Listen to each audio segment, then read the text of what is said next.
Баршаңызға жалынды сәлем достар. Бүгін мен сіздерге 1991 жылы шыққан Джеки Чанның «Близнецы драконы» фильмін қысқаша айтып беретін боламын. Әрине, видеоны соңына дейін көріп, лайк пен подписаться кнопкаларын басуды ұмытпаңыздар. Ал біз көпке созбай осымен бастаймыз.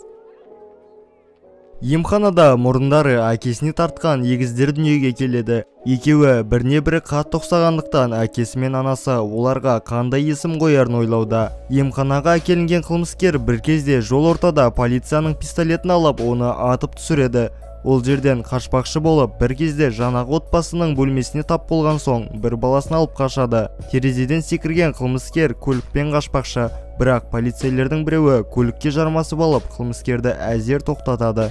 Екінші баласының көліктің ішінде жоқтығын байқап, ата-анасы қатты күйзелуде. Оны таппаған соң, олар жалғыз баласымен бірге Америкаға көшеді. Сол түні ішкіш әйел арбадағы баланы кезіктіріп, оны өз қамқорлығына алады. Екеуі әр елде әртүрлі өмір сүруде.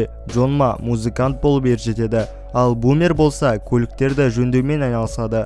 Бумер көшенің тәрбиесін көргендіктен үнемі келеңсіз жағдайларда жүреді. Екеуінде физикалық жақтан бір сәйкестік бар. Біреуі не істесе, екіншісі де соны қайталайды. Бумер Тайсон атты досымен бірге ресторанға кірмекші. Сол кезде іште отырған мафияның бастығы микрофонды алып, сахнада ән айтып тұрған қызбен жалғасады. Әннің шырқын бұзған соң, Барбара атты әншіміз сахнадан кетпекші. Бірақ мафия бастығы оның кетпеуін талап етсе де, қыз оны тыңдайтын емес. Бір кезде Тайсон өзінің қызың жігітімін деп жариялап, Бумермен бірге қызды қорғамақшы болады. Ресторандағы адамдардың бәрі мафия екенін түсінгенде қашарға жол жоқ екенін біліп, екеуі бастаған істі аяқтайық деп олармен шайқасады. Бумер төбелес әдістеріне шебер болып шықты. Қалтасынан пистолетті алып шыққанда қорыққаннан бәрі қатып қалады. Бірақ Тайсонның кесірінен мафиялар ол пистолеттің жай ғана ойыншық екенін түсінеді. Тайсон мен Барбара бірге қашпақшы, ал Бумер болса екеуі қашып шыққанша қалған мафияларды ұстауды шешеді. Бірақ мафиялар оларға жабылып, Тайсон мен Бумерді байлап тастайды. Енді аяқтарын сындырға жатқанда, Бумер өтіріктен өздерінің ең мықты шабандоз екендерін жариялайды. Мафия бастығы олардың миссияға пайдасы тиетінін айтып, екеуі қашып кетпес үшін олардан паспорттарын алып, оларды босатады.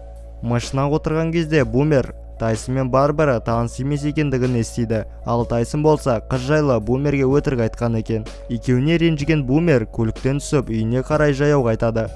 Ертеңінде танымал музыкант Джон Гонконгта концерт өткізбекші. Қонақ үйдің біраз жерде егіздер алғаш рет кезігіп, біріне-бірі таңғалып қарап тұр.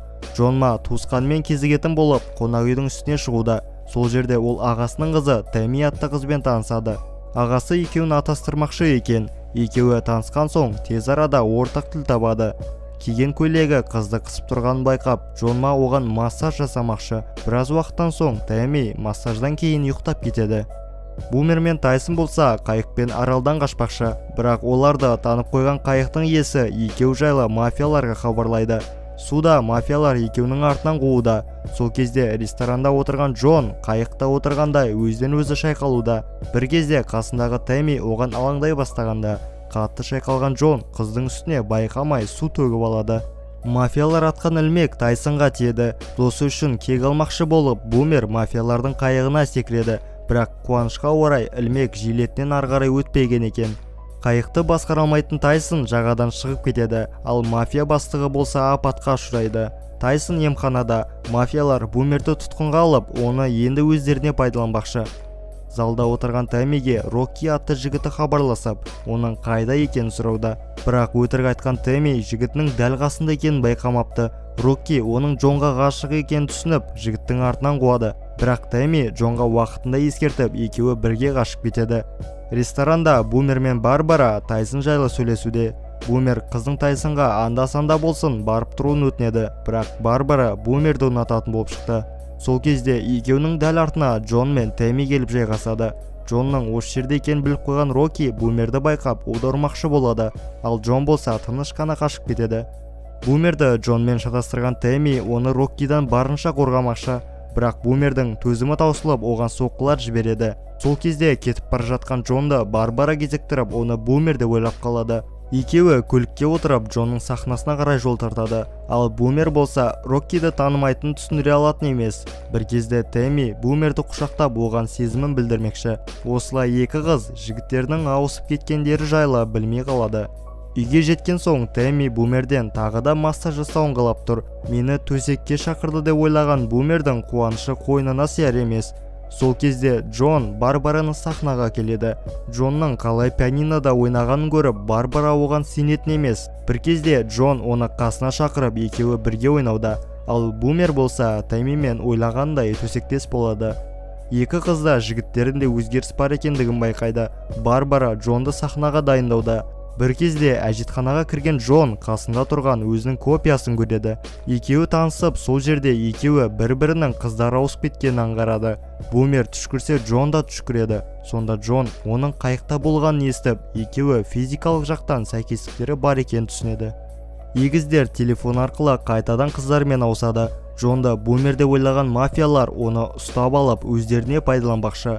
Бумер сахнаға Джонның орнына шыққысы келмейді. Бірақ Барбара оның бұл сәтке өмір бойы дайындалғанын айтып, Бумерді күштеп отырып шығарады. Сахнаға келген Бумер аз болмағанда құлай жаздап, қолымен сілкінгенде, бұны бұйрық деп қабылдаған музыканттар концертті бастап жібереді. Бұның оңай екенін көріп, қолын ары-бері сілкуде. Қолындағы таяқшамен бірге Бумер Джонмен телефон арқылы сөйлеспекші, ал концерт болса жүріп жатыр. Джон бұл кезде мафиялармен бірге қауіпті миссияда жүр. Джон оған таяқпен ойнатуды тоқтатпауын өтінуде. Бір кезде мафияның бастығымен бірге Джон үлкен фургонға отырады. Бумер қайтадан енді темекісімен бірге сахнаға оралады. Джон дирижердің әрекетін қайталауда. Бумер болса қолын рөлді бұрғандай сілкіп жатыр. Бір кезде Джон фургонмен аударылып түскенде Бумер де сахнадан құлайды, бірақ жұмыстарын екеуі де сәтті аяқтаған болып шықты. Осылай Джон мафиялардан қашып кетіп, Бумермен қонақ үйде жолығады. Екеуі де бұның ары қарай жалғасқанын қалайтын емес.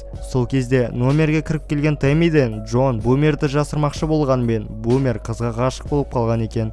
Екеуі Тэммиді алдамақшы болғанда, номерге Барбара кіріп келеді. Амалсыздықтан Джон Бумерді қыздарға көрсеткенде, қыздар естерінен танады.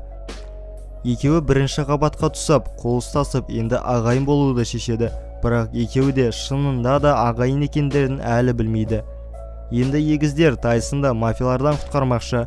Джон Бумердің орнына мафиялармен кездесуде. Сол кезде ар жақтан Бумер тыныш қана Тайсонды құтқарғалы жатыр. Оларды байқап қойған мафия бастығы Тайсонды краннан құлатады. Оны өлді деп ойлағанымен, Бумер кранды бұрып үлгеріп, Тайсон балыққа арналған торға түседі. Енді Бумер егізін құтқармақшы.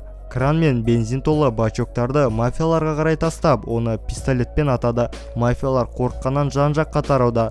Олар енді Бумерді ұстамақшы. Джон болса Тайсонды алып көліктерді тексеретін жерге қашады. Джонның артынан келген мафиялар оны заводтың ішінде іздеп жүр. Джон көлікті жоғары температураға сынайтын бөлмеге тап болады. Бумер болса көлікті жауын-шашынға сынайтын бөлмеде тұр. Егіздер кезек-кезек бөлмелерін ауыстырып, мафияларды шатастыруда. Ол жерден әзір шыққан үшеуін алдарынан мафия бастығы қарумен күтіп алады.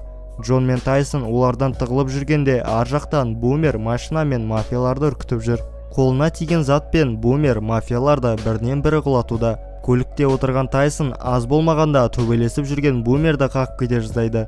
Бірақ бір кезде мафиялар егіздердің біреуі төбелесе алмайтынын түсінеді. Клетканың ішінде қамалып қойған Бумер Джонның не істесе соны қайталайтыны есіне түсіп, клеткада әрекеттене бастайды. Ал Джон болса оның әрекеттерін қайталап, мафияның бастығын жеңеді. Екеуі мафия бастығын тестке арналған көлікке отырғызып, газды басып жібереді. Киноның соңында егіздер тойды бірге өткізбекші. Бірақ бір кезде үйленуден айнып қалған Бумер қашқа жатқанда, сол тойға келген оның ата-анасы алғаш рет жоғалған Бумерді көріп, әкесі шыдамай есінен танады. Егіздер бірге қашпақшы болғанмен, оларды қыздары тоқтатып, екеуін қайтадан шатастырып алса бола ма? Бірақ қыздарды Джон ба, Бумер ма қызықтырмайды екен. Осылай біздің «Близнецы драконы» атты киномыз аяқталады. Джеки Чанның тағы да киноларын қаласаңыздар, комментарийге Джеки деп жаза кетіңіздер. Әрине лайк пен подписаться кнопкаларын басуды ұмытпайық. Видеоны соңына дейін көргендеріңізге үлкен рахмет, және де келесі жүздескенше сау болыңыздар.